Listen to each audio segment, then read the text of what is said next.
Fica no chão. É o teu lugar. O som do corpo de uma mulher de 60 anos a embater no mármore ecoa pelo restaurante mais exclusivo de Lisboa.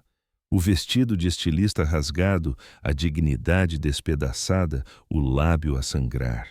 O seu próprio filho está de pé por cima dela, com os punhos ainda cerrados.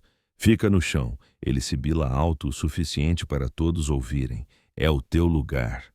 O restaurante inteiro fica paralisado de horror. Os seus amigos milionários olham em descrença. Este não é um estranho, é a sua mãe. Mas aqui está o que ninguém naquela sala sabe. Esta mulher não é apenas uma vítima. Foi ela que construiu o império dele. Ela é a proprietária da empresa. Ela controla a fortuna dele. E está prestes a usar cada grama do seu poder para o destruir tão completamente que dentro de 18 meses ele estará sem abrigo, sem amigos e a implorar-lhe por perdão. Para de rolar já. Preciso que te faças uma pergunta. O que é que uma enfermeira de 60 anos poderia fazer para aterrorizar um CEO milionário? No final desta história, nunca mais subestimarás o amor de uma mãe ou a sua fúria. Subscreve porque o que acontece a seguir vai surpreender-te. O que levou a este momento? Por que razão um empresário de sucesso destruiria a sua própria mãe em público? E mais importante ainda, o que é que ela estava prestes a fazer-lhe que faria com que o ataque dele parecesse um simples toque em comparação com a sua vingança? Pedro Soares era o menino de ouro de Lisboa. Aos 35 anos, impunha respeito em todas as salas de reuniões na Avenida da Liberdade. CEO da Soares Soluções Digitais, uma empresa de tecnologia que revolucionou o marketing online para empresas da Fortune 500. A sua penthouse no bairro Alto brilhava com o sucesso. Pisos de mármore, janelas do chão ao teto com vista para o rio Tejo, um Tesla Model 3 na garagem por baixo. Mas havia um segredo por trás do império de Pedro que ninguém conhecia. Ana Fernandes, a sua mãe de 60 anos, tinha construído tudo. Cada euro, cada oportunidade, cada pedra fundamental do seu sucesso veio de uma mulher que fazia turnos duplos como enfermeira no Hospital de Santa Maria para financiar os sonhos do seu filho. Quando Pedro tinha 12 anos, o seu pai morreu num acidente de construção. Ana tornou-se tudo, mãe, pai, provedora, cheerleader. Ela fazia horas extras para manter a sua pequena casa na rua da Escola Politécnica. Ela fez uma segunda hipoteca para pagar a escola de negócios dele na Universidade Católica Portuguesa. Ela esvaziou a sua conta de reforma para lhe dar capital inicial em 2012. No seu amor confiante, ela até assinou documentos legais, tornando-se uma sócia de 40% na sua empresa, embora Pedro lhe dissesse que era apenas papelada para o empréstimo comercial. Ana nunca pediu crédito, nunca exigiu reconhecimento. Ela ficou nas sombras do sucesso dele, sorrindo orgulhosamente enquanto ele recebia todas as honras. Para a comunidade empresarial de Lisboa, Pedro Soares era um homem feito a si mesmo. A verdade era que ele era um homem feito pela mãe, que se tinha esquecido de onde veio. Os sinais de aviso já existiam há anos, jantares de família em que ele revirava os olhos às histórias dela. Festas de Natal em que ele a apresentava como apenas a minha mãe com um embaraço mal disfarçado. Eventos de negócios em que ele mudava de assunto quando ela tentava partilhar as suas próprias realizações profissionais no hospital. Não ias entender, mãe. É complicado. Tornou-se a sua resposta padrão para qualquer coisa relacionada com o seu mundo de dinheiro e poder. Ana sentiu a lenta erosão do respeito, a maneira como ele a olhava como um fardo em vez da mulher que tinha sacrificado tudo pelo seu sucesso. Mas ela amava-o, e o amor, ela acreditava, podia resistir a qualquer tempestade. Estava prestes a descobrir o quão errada estava. 15 de março de 2023, o terraço de um hotel de luxo com vista para as luzes cintilantes de Lisboa. Pedro tinha acabado de fechar o maior negócio da história da sua empresa, um contrato de 50 milhões de euros com a TAP Air Portugal. Ele tinha convidado os seus amigos da faculdade para celebrar. Miguel Pereira, do mundo dos fundos de investimento, Joana Santos, da PLMJ Advogados, Gonçalo Mendes, que construiu metade de Santos, e Inês Carvalho, da Havas Média Portugal. Ana não tinha querido ir. Sentia-se deslocada entre os amigos ricos de Pedro, desconfortável no vestido de estilista que ele lhe tinha comprado com um aviso: "Por favor, não me envergonhes, mãe." Mas era raro Pedro incluí-la no seu mundo, e ela apreciava qualquer oportunidade de passar tempo com o seu filho. O jantar começou na perfeição. Pedro dominava a conversa, contando a todos histórias das suas táticas de negociação, a sua voz a sobressair sobre o suave jazz e o tilintar dos cristais. Ana sentou-se silenciosamente ao lado dele, orgulhosa apesar de se sentir invisível. Para os seus amigos, ela era apenas a doce mãe de Pedro. Eles não tinham ideia de que ela tinha gerido a ala pediátrica inteira do Hospital de Santa Maria, ou que tinha ajudado a conceber protocolos de cuidados ao paciente que salvaram inúmeras vidas. A reviravolta aconteceu quando o telemóvel de Ana vibrou, uma mensagem da doutora Teresa Costa, chefe de enfermagem. "Ana, a direção aprovou o teu sistema de rotação de pacientes para toda a rede hospitalar. Queremos-te como consultora principal. Isto pode revolucionar a saúde em Lisboa." Pela primeira vez durante toda a noite, Ana sentiu-se genuinamente importante. O seu rosto iluminou-se enquanto lia a mensagem. "Boas notícias?" perguntou Joana, notando o sorriso de Ana. "Oh, é maravilhoso!" Ana exultou. "O hospital quer implementar o meu novo sistema de rotação de pacientes em toda a rede. Estão a oferecer-me uma posição de consultora para supervisionar o trabalho." Pedro interrompeu, a sua voz cortante com o álcool e a irritação. "Mãe, tem 60 anos. Não devias estar a pensar na reforma em vez de andares a brincar às enfermeiras?" A mesa ficou desconfortável. Ana tentou explicar. "Pedro, é um trabalho importante. O cuidado aos pacientes sempre foi a minha paixão." "Importante?" Pedro riu, mas não havia humor na sua voz. "O que é importante é que estás a fazer de tola a ti e a mim." Os seus amigos mexeram-se, inquietos. Miguel tentou intervir. "Pedro, talvez devêssemos..." "Não." Pedro levantou-se abruptamente, o vinho a verter do seu copo. "Estou cansado de fingir. Estou cansado de ter que explicar por que é que a minha mãe de 60 anos ainda está a tentar ser relevante." Ana sentiu o mundo a inclinar-se. À volta da mesa, os seus amigos olharam para o lado, mortificados. "Queres saber a verdade?" Pedro virou-se para os seus amigos, gesticulando para Ana como se fosse uma peça de museu. "Ela é um fardo, uma relíquia. Ela não entende de negócios, não entende de sucesso e, francamente, os olhos dele estavam frios, vazios. Estou cansado de carregar peso morto." As palavras atingiram Ana como golpes físicos. Ela tentou falar, mas nada saiu. "Pedro, por favor," ela sussurrou. "Por favor, o quê?" A sua voz era venenosa. "Por favor, continua a fingir que importas. Por favor, continua a agir como se os teus joguinhos de hospital fossem importantes." Ele inclinou-se sobre ela, o seu rosto retorcido de desprezo. "Quando é que vais aceitar que ninguém se importa com as tuas patéticas tentativas de te manteres relevante?" Ana levantou-se com as pernas a tremer. "Eu importo-me, Pedro. Eu importo-me porque sou a tua mãe. Eu importo-me porque te amo." Foi aí que ele perdeu a cabeça. Pedro empurrou-a para trás, fazendo-a tropeçar na cadeira atrás dela. Murmúrios de espanto encheram o restaurante. As conversas pararam nas mesas próximas. Ana tentou equilibrar-se, uma mão a procurar apoio, a outra a proteger instintivamente o peito.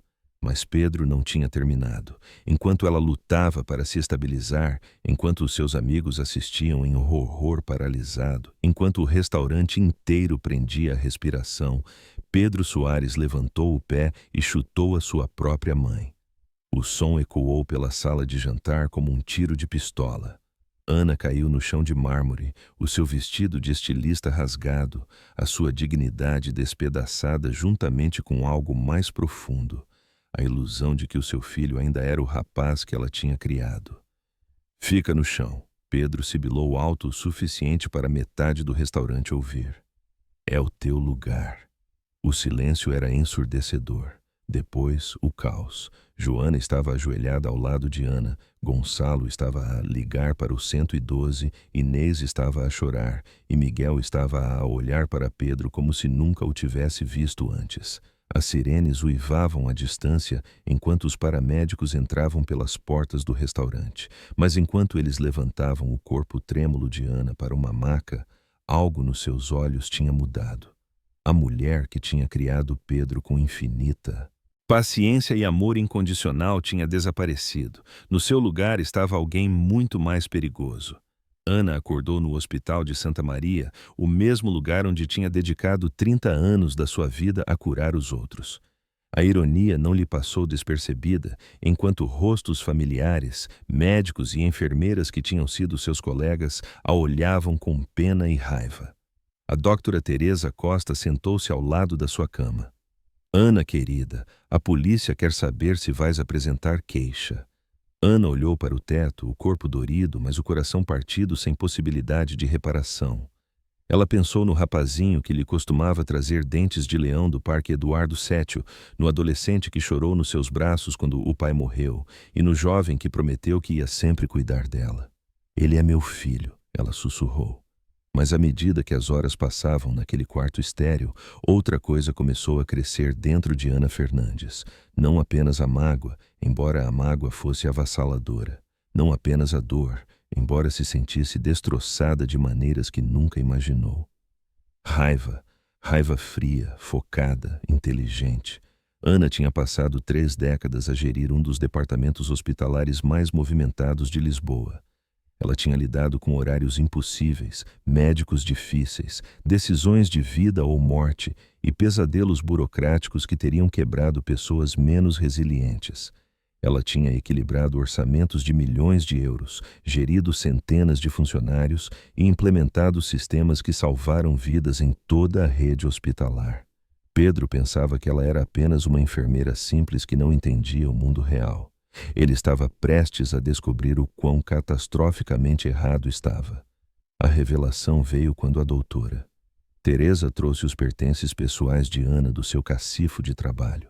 Dentro havia uma pasta de que ela quase se tinha esquecido, documentos legais de 2012, quando Pedro tinha iniciado a sua empresa. Papéis que ela tinha assinado quando hipotecou a sua casa para lhe dar capital inicial. Na sua arrogância e pressa para conseguir o dinheiro dela, Pedro tinha a feito sócia legal da Soares Soluções Digitais, não apenas uma investidora. Ela era dona de 40% da empresa que o tinha tornado rico e arrogante. A mesma empresa que ele tinha construído com o sacrifício dela era legalmente e parcialmente dela. Pela primeira vez desde o restaurante, Ana sorriu. Não era um sorriso caloroso, era o sorriso de uma mulher que acabava de encontrar as chaves para o reino do seu filho. Ana não queria apenas um advogado qualquer. Ela queria Sofia Neves, conhecida em toda a comunidade legal de Lisboa como a Destruidora. O escritório de Sofia no centro da cidade era lendário, com paredes forradas com recortes de jornal de homens poderosos que ela tinha demolido. Escândalos expostos, políticos arruinados, titãs da indústria reduzidos a nada. Quando Ana entrou naquele escritório, ainda a mover-se com cuidado por causa dos seus ferimentos, Sofia viu algo nos seus olhos que a fez inclinar-se para a frente com interesse. Dona Ana, Sofia disse depois de ouvir a história, a maioria das pessoas quer advogados de divórcio ou de danos pessoais. A senhora quer algo completamente diferente? A voz de Ana estava agora firme, já não era a mulher quebrada do hospital. Quero que ele entenda o que é perder tudo. Quero que ele saiba qual é o sabor da traição quando vem da pessoa em quem mais confias.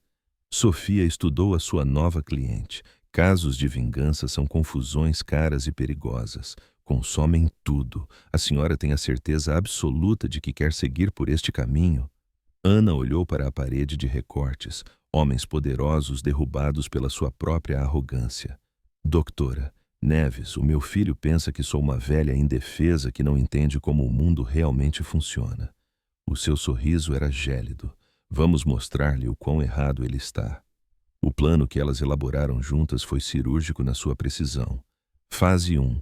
Guerra psicológica. Alimentar a sua paranoia e arrogância até que ele destruísse a sua própria reputação. Fase 2. Aniquilação financeira. Usar a sua propriedade legal para desmantelar sistematicamente o império dele.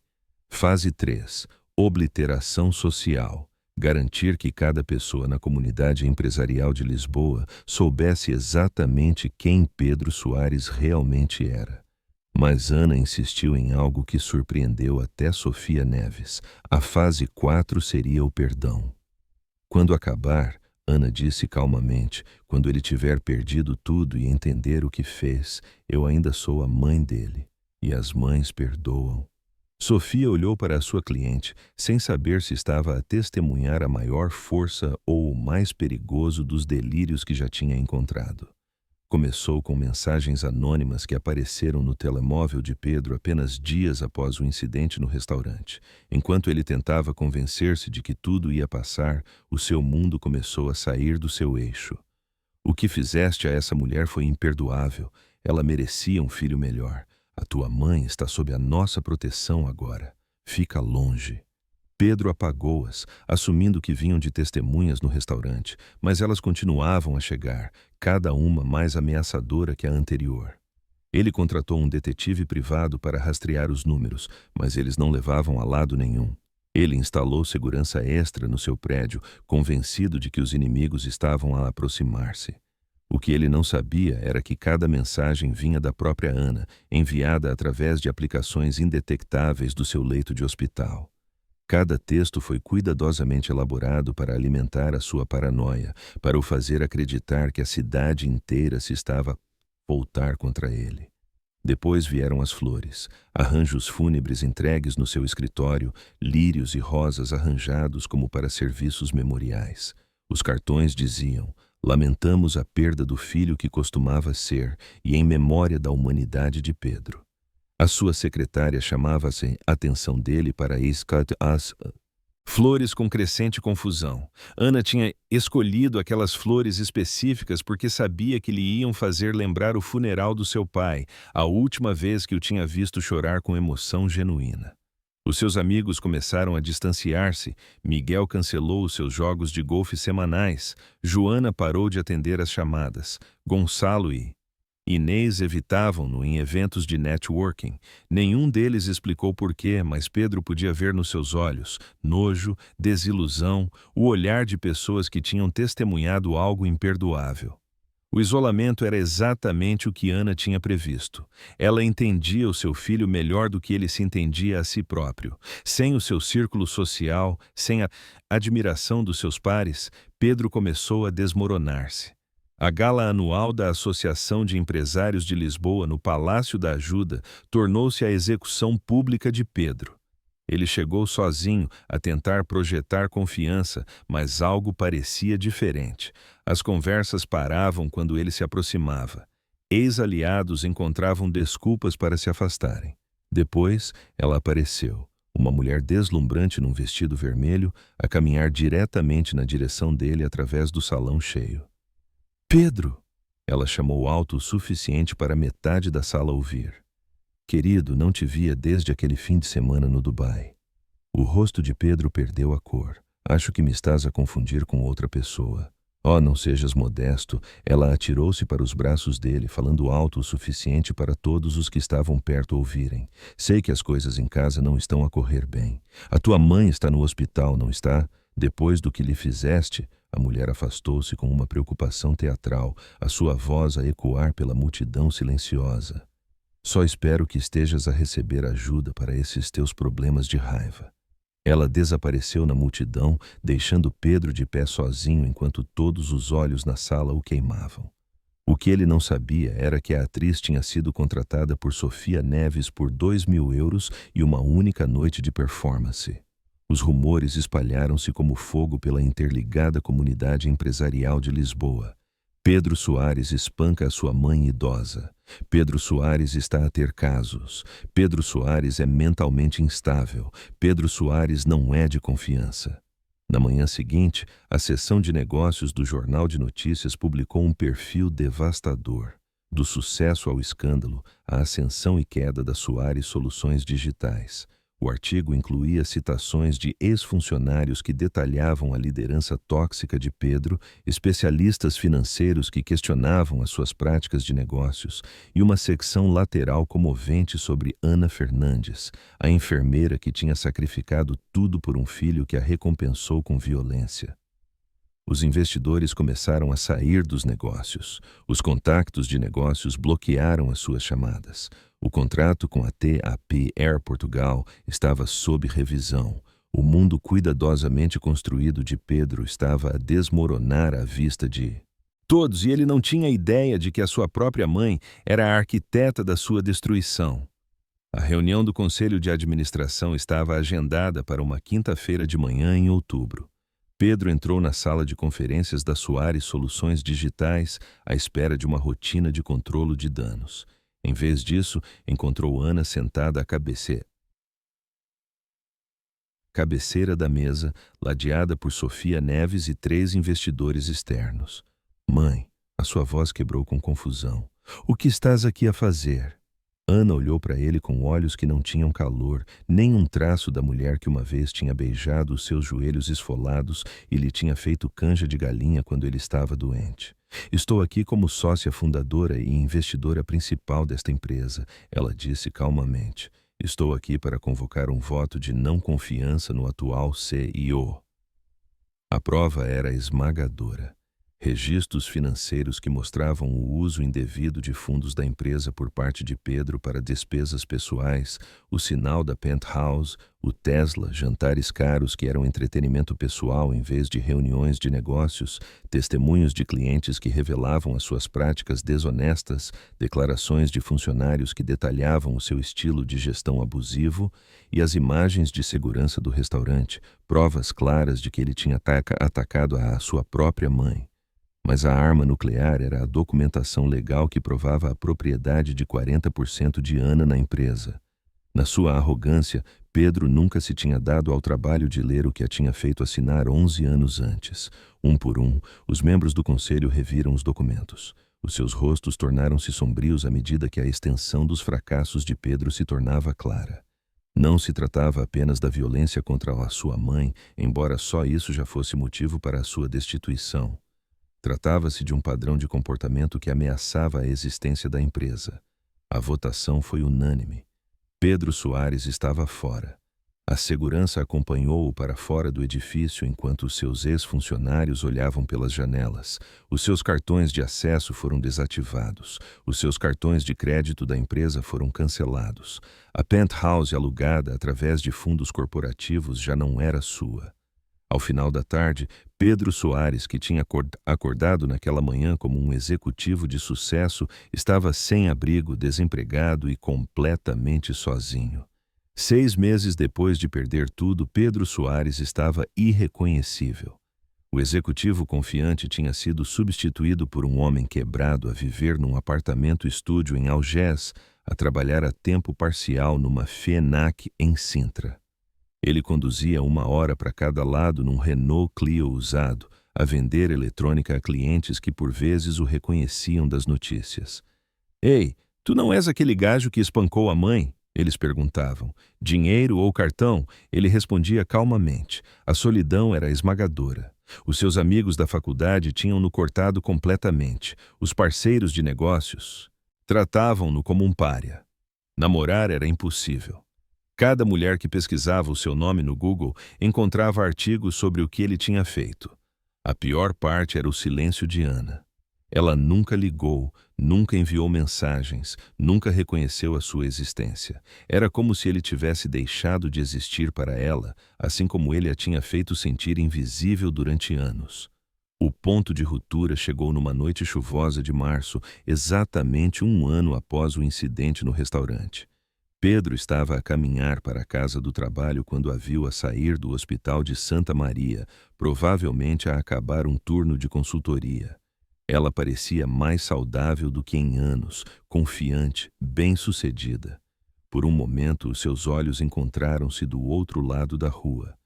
Pedro sentiu o seu coração parar, à espera de um vislumbre de reconhecimento, algum traço do amor que outrora existiu entre eles. Ana olhou diretamente através dele como se ele fosse um estranho e foi embora. Naquela noite, Pedro Soares finalmente entendeu a dimensão total do que tinha perdido. A mensagem chegou ao seu telemóvel 3 semanas depois, a primeira comunicação direta em mais de um ano. Zona Industrial de Marvila, Rua do Açúcar, 2247. Hoje à noite, 20 horas. Vem sozinho. Pedro conduziu pela área industrial de Lisboa, passando por lugares onde a sua mãe o tinha levado a jogos do Benfica quando eles não podiam pagar por bons lugares. Tudo na sua vida levava de volta a ela. O armazém era vasto e vazio. Ana estava no centro, pequena mas imponente. Ela usava roupas simples, calças de ganga e uma camisola, mas havia uma força nela que Pedro nunca tinha reconhecido quando estava demasiado ocupado a desvalorizá-la. Mãe, ele sussurrou, a sua voz ecoando no vazio. Ela não respondeu de imediato. Em vez disso, ela começou a caminhar num círculo lento à volta dele, os seus passos medidos e deliberados. Eu queria que te sentisses abandonado da mesma forma que eu me senti abandonada. E quando tive sucesso, quando te vi quebrado e sozinho, percebi algo importante. Ana caminhou até uma pequena mesa e pegou numa fotografia. Os dois na sua formatura da faculdade, ambos a sorrir com orgulho e esperança no futuro. A vingança não curou o buraco no meu coração, não trouxe de volta o filho perdido para a arrogância e a crueldade. Apenas tornou o buraco mais profundo. Ela virou-se para ele, os seus olhos claros e certos. Eu tenho uma escolha. Posso agarrar-me à dor e à raiva para sempre. Deixar que envenenem os anos que me restam, ou posso escolher lembrar-me que por baixo do homem cruel que me magoou, ainda está o rapazinho que me costumava dizer que me amava mais do que todas as estrelas no céu. A voz de Ana ficou mais forte. Eu escolho o amor, Pedro, não porque tu o tenhas merecido, mas porque é quem eu sou. Foi quem o teu pai me criou para ser. É quem eu quero ser até morrer. Eu ainda sou a tua mãe. Tu ainda és o meu filho. O que fizeste foi imperdoável e eu perdoo-te de qualquer forma. Isso é o que o amor é, não um sentimento, mas uma escolha. E eu escolho amar-te. Pedro desabou completamente então, esmagado por uma graça que nunca esperou e não merecia. O perdão, explicou Ana, não significava esquecer. Não significava que não haveria consequências, não significava que a sua relação pudesse voltar a ser o que era antes. A confiança é reconstruída lentamente, ela disse a Pedro enquanto se sentavam juntos no chão do armazém. O respeito é ganho através de ações, não de palavras. O amor é uma escolha que eu estou a fazer, mas a relação é algo que teremos de construir juntos se tu a quiseres. A resposta de Pedro foi imediata e desesperada. Eu quero ser o teu filho de novo, quero ser o homem que me criaste para ser. Então começa agora, disse Ana, não com grandes gestos ou presentes caros. Começa com honestidade, humildade e trabalho árduo. A reconstrução começou naquela mesma noite. Pedro começou a ver o Dr. Rui Lima no Hospital da Luz para entender as atitudes tóxicas que o tinham levado à violência. Ele começou a frequentar grupos de apoio, a encarar a feia realidade do que se tinha tornado. Ana participou em algumas sessões com ele, não como sua vítima, mas como sua mãe, ajudando-o a entender o impacto das suas ações enquanto lhe dava o apoio de que ele precisava para mudar. Pedro teve de reconstruir a sua vida do zero. Ana não lhe ofereceu dinheiro ou contactos. Ela tinha aprendido a importância de o deixar ganhar o seu próprio caminho. Mas ela ofereceu algo mais valioso, a sua presença. Ela ajudou-o a encontrar um apartamento em Campolide, participou em entrevistas de emprego para mostrar a potenciais empregadores que alguém acreditava na sua capacidade de mudar, e cozinhou o jantar para ele uma vez por semana, reconstruindo lentamente a ligação que tinham perdido. Mais importante ainda, ela ajudou-o a entender o que ele realmente tinha destruído naquela noite no restaurante. Não fui só eu que tu magoaste, ela disse-lhe durante um dos seus jantares. Tu destruíste o legado do teu pai, que morreu a acreditar que tinha criado um homem de caráter. Tu destruíste os sonhos que eu tinha de quem tu poderias tornar-te. Tu destruíste a tua própria chance de felicidade autêntica. Mas ela também o ajudou a entender o que ainda podia ser reconstruído. 2 anos após o confronto no armazém, Pedro Soares estava genuinamente transformado. Ele trabalhava como conselheiro na APAV, ajudando outros homens que tinham cometido atos de violência a entenderem o impacto das suas escolhas. O seu apartamento era modesto, mas acolhedor. Fotos dos seus pais na lareira, livros sobre inteligência emocional nas prateleiras.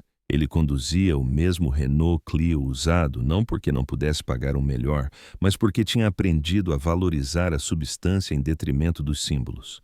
Todas as terças-feiras, ele jantava com a sua mãe. Eles falavam sobre tudo: o seu trabalho com sobreviventes de violência doméstica, os seus projetos de consultoria no hospital, as chances do Benfica e as memórias do seu pai. A relação não era o que tinha sido antes, mas havia algo novo, uma profundidade de entendimento que eles nunca tiveram. Pedro finalmente via a sua mãe não como uma obrigação ou um embaraço, mas como uma mulher notável que tinha escolhido amá-lo apesar de ter todas as razões para não o fazer. Ana via o seu filho não como o filho perfeito que ela tinha idealizado, mas como um ser humano imperfeito genuinamente comprometido com a mudança. Pedro tinha contactado os seus ex-amigos, não para pedir perdão, mas para se desculpar.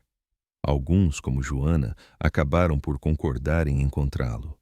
Outros, como Miguel, deixaram claro que não estavam interessados em reconstruir qualquer ligação. Ele aceitou ambas as respostas com graça. O seu trabalho na APAV tornou-se a sua paixão. Ele facilitava grupos de apoio, falava em escolas secundárias sobre masculinidade tóxica e escrevia artigos sobre a prevenção da violência familiar. A coisa mais difícil de aceitar, ele disse a um grupo, é que eu não sou um monstro. Os monstros são mais fáceis de entender. Eles são apenas maus. Eu era um homem comum que fez escolhas extraordinariamente cruéis. Isso é mais assustador porque significa que qualquer um de nós pode tornar-se o vilão na história de outra pessoa se pararmos de prestar atenção a quem nos estamos a tornar. 3 anos após o incidente no restaurante, Ana tomou uma decisão que surpreendeu todos que conheciam a sua história.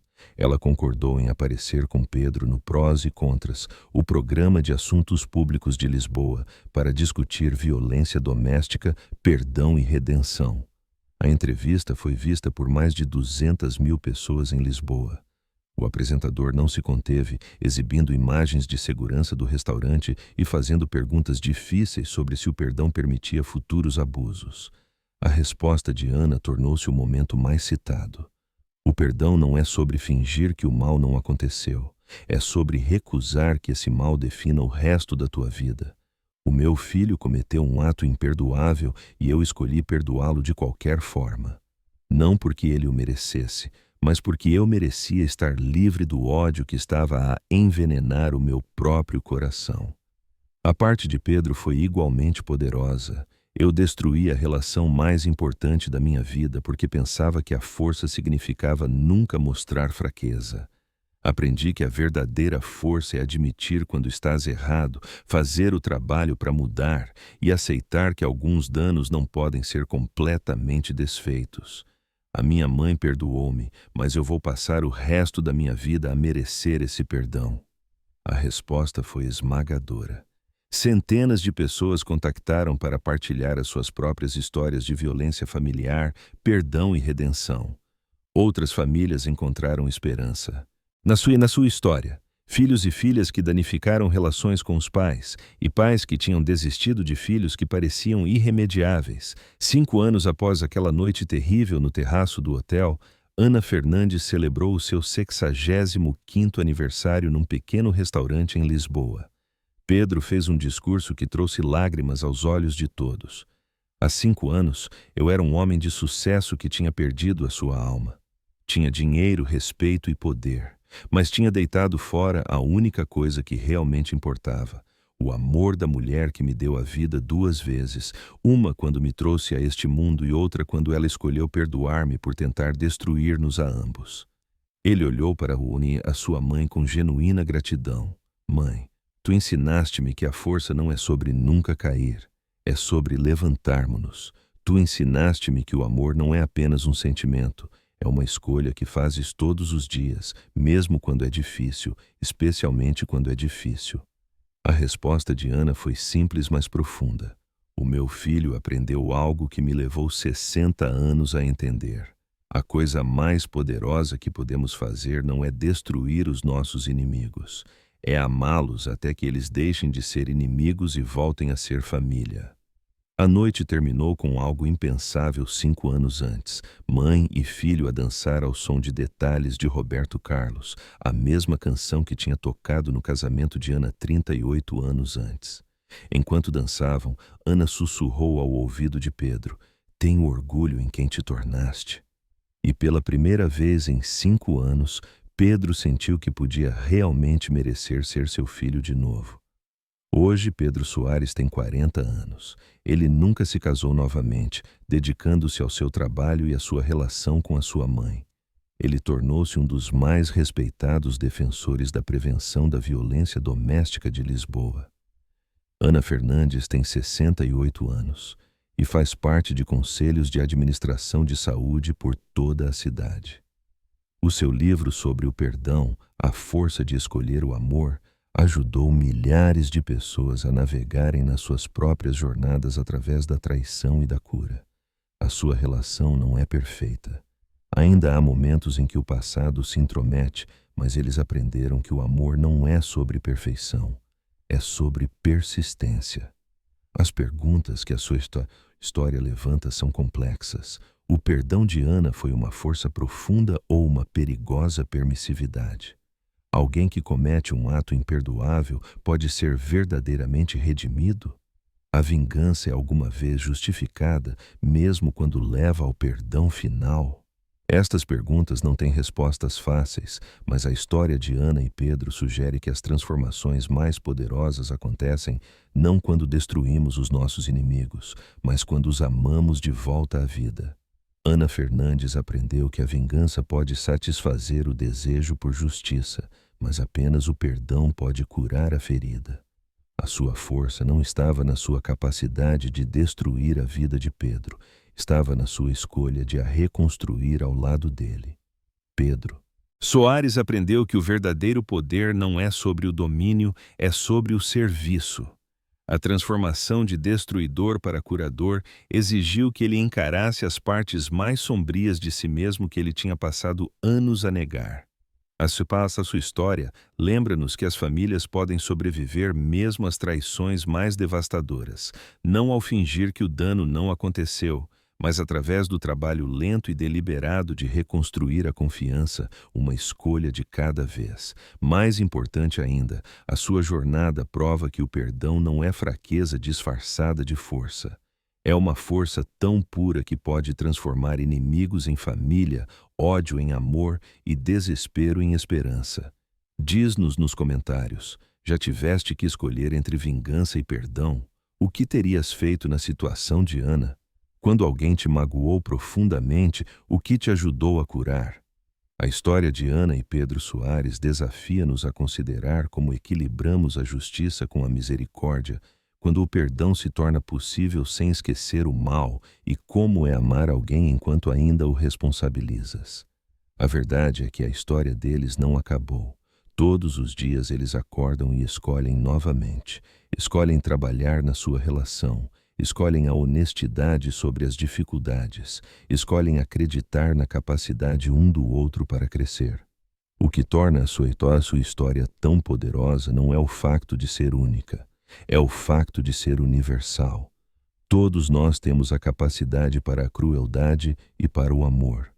Todos nós enfrentamos momentos em que podemos escolher construir ou demolir, perdoar ou guardar rancor, ver humanidade nas pessoas que nos magoaram ou considerá-las irredimíveis. Ana Fernandes escolheu algo mais difícil e mais bonito. Ela escolheu acreditar que o amor é sempre mais poderoso que o ódio, que a redenção é sempre possível e que as pessoas mais fortes não são aquelas que destroem os outros, são aquelas que amam os outros de volta à vida. Essa escolha de amar em vez de odiar, de curar em vez de ferir, de perdoar em vez de destruir, está disponível para todos nós. A pergunta é: o que vais escolher? Se esta história te tocou, partilha-a com alguém que possa precisar de ouvir que a redenção é possível, o perdão é poderoso e o amor pode sobreviver mesmo às traições mais devastadoras. Subscreve para mais histórias que nos desafiam a ser melhores que os nossos piores momentos. Lembra-te, não és definido pela pior coisa que alguma vez fizeste ou pela pior coisa que te foi feita. Tu és definido pelo que escolhes fazer a seguir. Escolhe o amor, escolhe o perdão, escolhe a esperança.